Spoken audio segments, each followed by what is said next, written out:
अगर आपके यहाँ काम करने वाला कुछ गलती कर दे तो उसे आप क्या सजा दोगे? उसकी पगार काटोगे या फिर ज्यादा से ज्यादा उसे नौकरी से निकाल दोगे? पर आज की कहानी में काम करने वाले को जो सजा दी गई वो इतनी ज्यादा दर्दनाक और इतनी ज्यादा क्रीपी थी, जिस कहानी को सुनने के बाद आपके रातों की नींद उड़ जाएगी। दरअसल ये कहानी है 1976 में यूएस में बने मार्टलीज प्लांटेशन की, जहाँ पर नताशा नाम की एक लड़की काम करती थी। उसका काम सिंपल था, उस प्लांटेशन और उस प्लांटेशन के मालिक के बच्चों का ध्यान रखना। लेकिन कुछ ऐसी गलती हुई जिसकी वजह से आज की ये डरावनी कहानी बनी।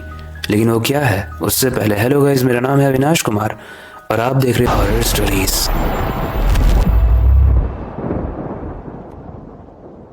गाइस वैसे तो नताशा प्लांटेशन और उसके ओनर के बच्चों का बहुत ध्यान रखती थी, लेकिन एक दिन उससे कुछ गलती हुई। केयरलेसनेस की वजह से मालिक के बच्चों को कहीं पर चोट लग गई। लेकिन इसकी सजा वो नहीं थी जो हम में से कोई भी एक नौकरानी को देगा।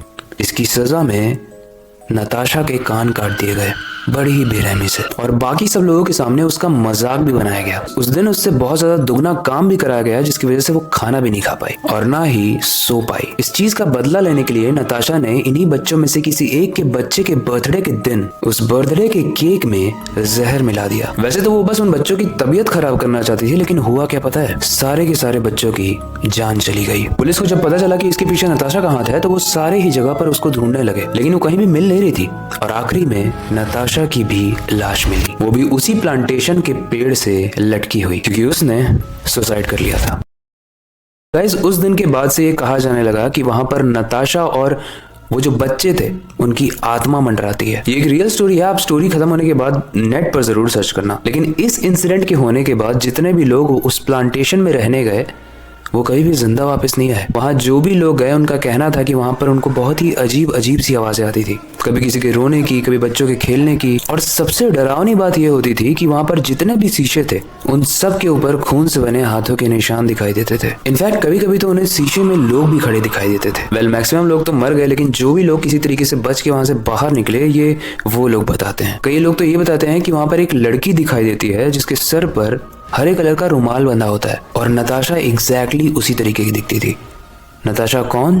जिसने उन बच्चों की जान ली थी और एंड में सुसाइड कर लिया था। इस प्लांटेशन की एक और मशहूर कहानी है, जिसके हिसाब से 1871 में विलियम विंटर नाम के एक इंसान ने इस प्लांटेशन को खरीद लिया था। पर कुछ ही दिनों के बाद एक दिन वो दरवाजे पर खड़ा था और किसी ने उसे शूट कर दिया था। पर शूट करते ही उसकी मौत नहीं हुई थी।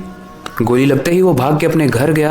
घर में जाकर वो सीढ़ियों की तरफ जाने लगा, लेकिन जैसे ही वो सीढ़ियों से ऊपर जा रहा था उसका पैर फिसल गया और फिसलने के कारण वो गिरकर मर गया। अब यहाँ पर उसका पैर सच में फिसला था या किसी आत्मा ने उसे धक्का दिया था, कोई नहीं जानता। इसके बारे में कुछ भी कहना बहुत मुश्किल है, क्योंकि उस प्लांटेशन में बहुत ही कम लोग जा पाते हैं।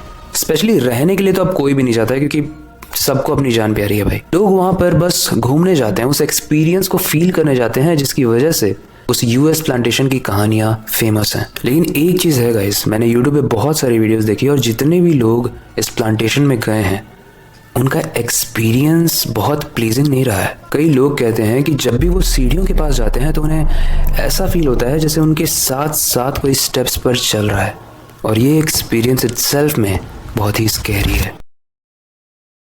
वेल वो जो स्टोरी मैंने स्टार्टिंग में आपको सुनाई थी नताशा की, वो रियल स्टोरी है, और उससे हमें एक चीज सीखने को मिलती है कि हमें किसी के साथ इतना भी बुरा नहीं करना चाहिए कि वो इमीडिएट रिवेंज लेने के लिए एकदम रेडी हो जाए। मतलब अगर उस नताशा का, वो जो नौकरानी थी वहाँ की, उसकी कान ना काटे होते तो बच्चों को जहर नहीं दी होती, और नताशा ने भी अगर बच्चों को जहर ना दिया होता तो वो सुसाइड करने पर मजबूर नहीं होती। मतलब सब कुछ इंटरलिंक्ड है। जो कर्मा के बारे में हम पढ़ते हैं ना कि जैसा आप करोगे वैसा आप भरोगे, इसीलिए हमें अच्छे कर्म करने चाहिए। पहले आप बताओ, आप इस प्लांटेशन में कभी भी जाना चाहोगे? क्योंकि आज के डेट में तो वो टूरिस्ट स्पॉट बन चुका है। मुझे अपने विचार कमेंट सेक्शन में जरूर बताना। ये स्टोरी आपको कैसी लगी? एक रियल स्टोरी थी, इसके बारे में जाकर आप और ज्यादा रिसर्च करोगे तो और ज्यादा क्यूरियोसिटी जनरेट होगी। इस स्टोरी से रिलेटेड कोई भी फीडबैक है आप कमेंट सेक्शन में बता सकते हो। एंड ये वक्त आ चुका है इस स्टोरी को एंड करने का एंड नई रियल स्टोरी पर काम शुरू करने का, क्योंकि आई बिलीव आप लोगों को रियल स्टोरीज बहुत ज्यादा पसंद आ रही हैं। अगर आ रही हैं तो कमेंट जरूर करना रियल स्टोरीज।